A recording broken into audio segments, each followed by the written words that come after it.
But in case you're wondering, I do have still my acid here with me. And let me demonstrate. So much fizzing. So it is indeed limestone. It's extremely fine-grained limestone. You can't see any cleavages. So you say, well, calcite has cleavages. Why don't you see the sparkle of cleavages? Because they're way, way, way too small to see it. Which is why I have you use acid first thing. Also, see the very,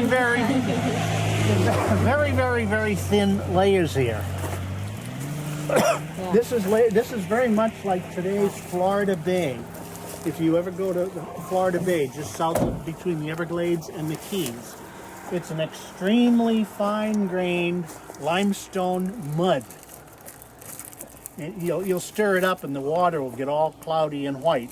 And it's formed mainly from algae that have little calcite, little tiny bits of calcite in their cells. And when the algae dies, it releases the calcite, which makes the mud. I've looked in this stuff. I still haven't seen any fossils in it. But at least here you can see what the limestone itself really looks like. Now, the really interesting rock, though, is over on the other side of the road there. You can either climb the fence or go around, whichever way you like. But that's where we're headed, to those rocks right over there. That's bedrock. And it's one of the most interesting rocks in Maryland. Notice there are some yellowish layers in here instead of the gray. And the yellowish layers tend to stand up just a little bit higher than the gray layers. They're both carbonate. But the yellowish layers have some dolomite in them. They're dolomitic. And if you remember, the limestone is very soluble in acid and fizzes beautifully. Dolomite fizzes, but a lot less. It's still soluble, but not as soluble. So here, eroding in acid rain, the dolomite stands up just a little bit. Now, why is it yellowish? Why is the limestone gray and the dolomite is yellowish? Well, if you're iron, yes, exactly. Now, why is the iron in the dolomite and not in the calcite? Dolomite is calcium magnesium carbonate. It has layers of carbonate, calcium, carbonate, magnesium, carbonate, calcium, carbonate, etc., forever. Magnesium is a very, very small atom, comparatively speaking. Calcite's a comparatively large atom. Iron plus 2, is much closer to the size of magnesium. It doesn't really fit comfortably into the calcite. Some of it will go all right. You can have iron-bearing calcite, but it does a lot better in a magnesium site in the structure. So also the iron concentrates in there as iron plus 2, and then when you expose it to air and water, it rusts and gives you the yellowish goethite color. And so that's why the dolomite is slightly yellowish. And that's how I picked it out here. As I walked by, I saw those yellowish layers. I said, oh, now that tells me something else about the place that this was deposited. Do you remember, actually I asked it in one of the versions of the test, how you form dolostone, how you get dolomite in a sedimentary rock. It's not formed directly. Instead, what you have to have is a pre-existing limestone and then a layer of very salty water above it, which is rich in magnesium. And that magnesium, then that magnesium-rich brine reacts with the limestone to make dolomite. It happens in a hot, dry climate. And if you're, for example, at Florida Bay or the Bahamas, and you have, let's say, a 2-month period in which you don't get any rain and the temperature's up in the 90s every day, that water is going to get saltier and saltier as it evaporates, and eventually it's going to start reacting and giving you a layer of dolomite. Then the rainy season comes, the water gets slightly less concentrated in magnesium, a little bit fresher, and you just get the limestone. You don't get the dolomite anymore. So you'll get an alteration of dolomite-rich layers and limestone-rich layers. And that's undoubtedly what we had here. Some people, I had as one of the choices on the quiz, on the test, dolomite shells, accumulation of dolomite shells, which would be a great way to do it, except nobody has yet found any animals or plants that concentrate dolomite shells. I don't know why. Some animals have got more unusual things than that. There's one that concentrates strontium sulfate. So there's no reason why it couldn't, but nobody has found any. So anyway, let's go look at the really interesting rock over there. This rock is red sandstone here. It's somewhat arcosic, but of course the sandstone isn't really what you see so much here. It's all these big chunks of rock here. Can you make any guess as to what those chunks of rock are? A hint, you've just seen it. Limestone. This is, it's the Frederick Limestone. It's pieces of the Frederick Limestone. Now, that's a little bit of a problem. Here is the problem. This is a valley that opened up about 200 million years ago in the early time of the early dinosaurs, when the supercontinent Pangaea was beginning to pull apart. This was an area of divergent plate boundary.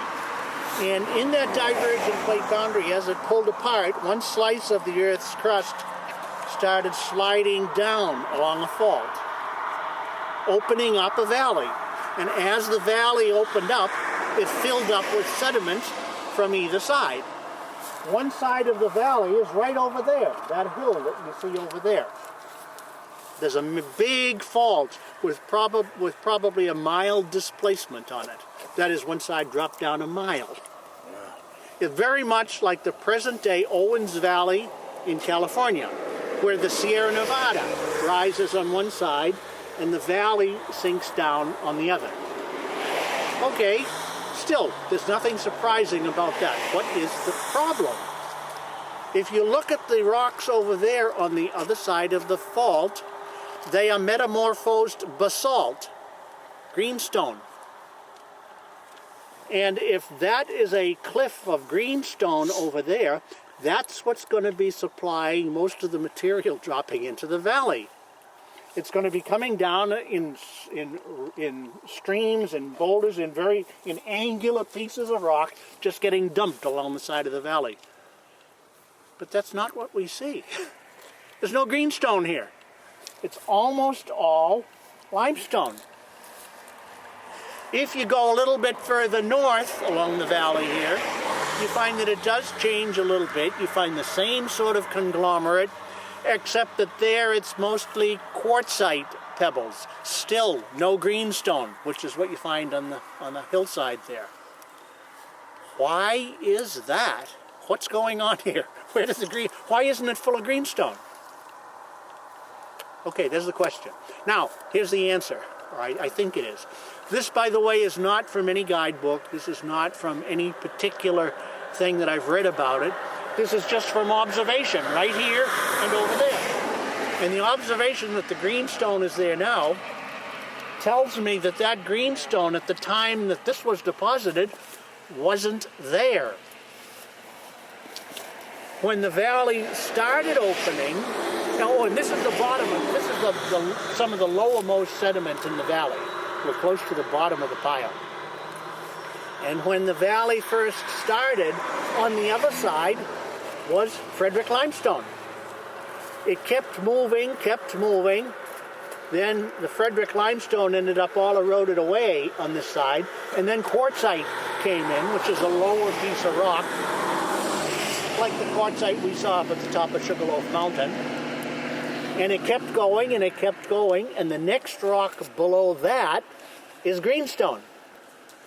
So what we see now is the greenstone over here that was finally lifted up after it had moved a mile. But the rock that we're seeing here is the stuff that came originally from the top of that pile at the top of that mile. And that's all gone now. It's still exposed over in the other side of the valley where we saw it, where there isn't a fault over here. And the limestone is exposed just before you come into the sandstone.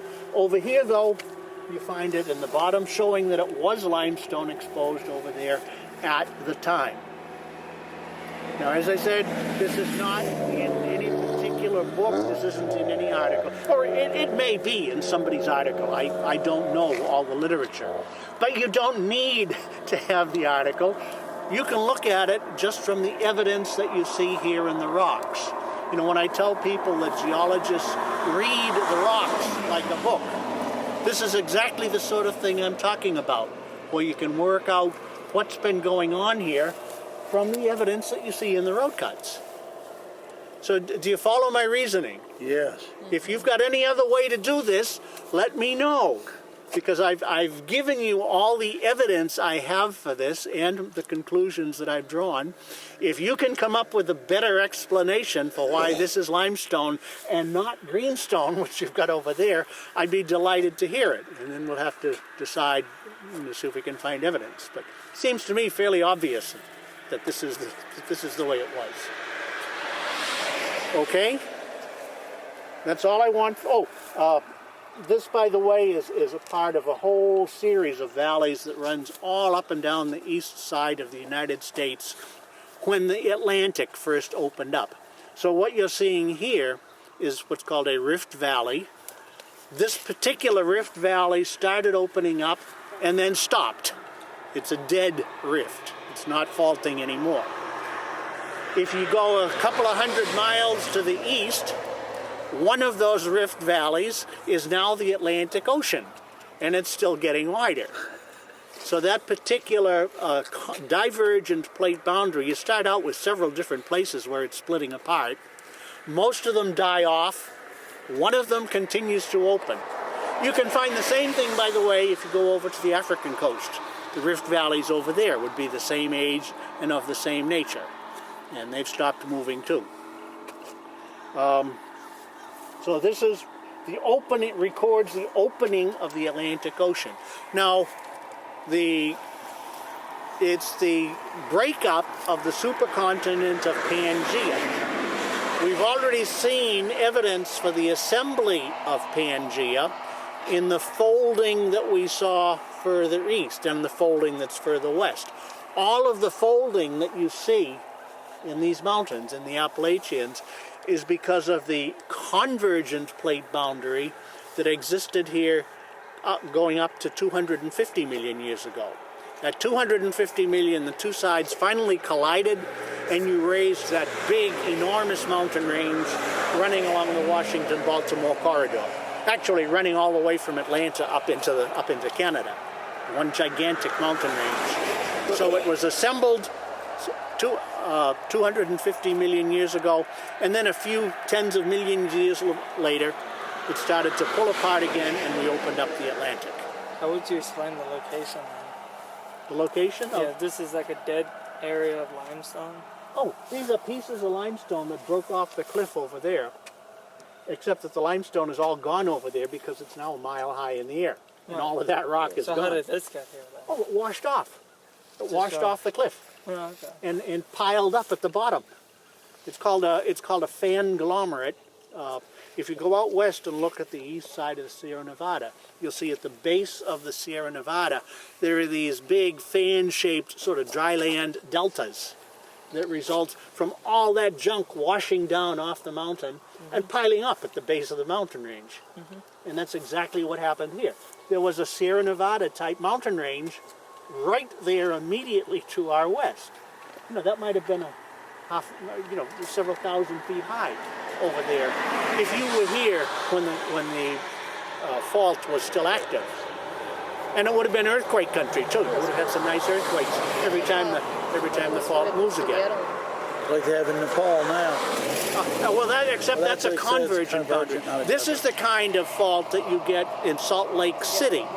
Salt Lake City is due for a big fault because it's at the edge of a new divergent boundary that is splitting North America apart between Reno and Salt Lake City. It's already gotten about 60 miles wider than it used to be. It's pulled apart 60 miles and is still going.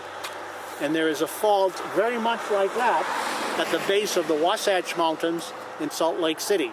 And every few years or so, it moves, and one side drops 15 or 20 feet, the other side goes up. So that's equivalent to here. Oh, I might also mention, by the way, that fault is a line of weakness in the crust.